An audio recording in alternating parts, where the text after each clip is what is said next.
Donc les recommandations officielles de notre autorité de santé, qui est la HAS, datent de 2006. Elles valident déjà l'importance de la compression qui doit être la plus haute en termes de force de compression supportée par le patient.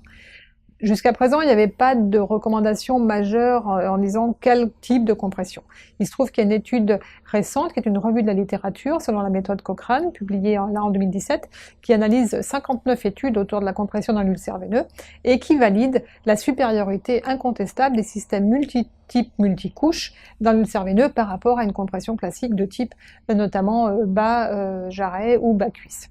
Donc en fait, la compression multitype, multicouche est largement recommandée pour plusieurs raisons. D'une part, ça a validé son efficacité sur un plan bibliographique, on va dire, donc ça c'est assez incontestable. Sur un plan clinique, on se rend compte au quotidien qu'il n'y a pas de problème de tolérance, notamment il n'y a pas de problème d'adaptation à la morphologie, comme avec des bas, qui sont parfois beaucoup plus difficiles à mettre en place, notamment quand il y a des pansements un peu conséquents.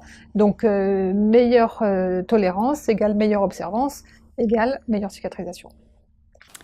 Alors, les recommandations qui existent pour la prise en charge des ulcères veineux ont été revues par la Haute Autorité de Santé. Il y a eu des conseils sur la prise en charge et des recommandations officielles qui ont eu lieu il y a quelques années, et plus récemment, des recommandations sur la compression.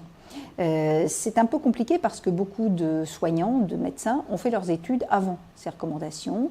Ils prennent souvent en charge des patients qui ont des ulcères de jambes, mais pas très souvent, ce qui fait qu'ils ne sont pas forcément bien au courant de l'évolution des recommandations. Dans les recommandations actuelles pour la compression des ulcères veineux, il faut porter une compression multitype, c'est-à-dire plusieurs bandes qui sont superposées, et c'est quelque chose qui est un petit peu différent de ce qui était préconisé autrefois.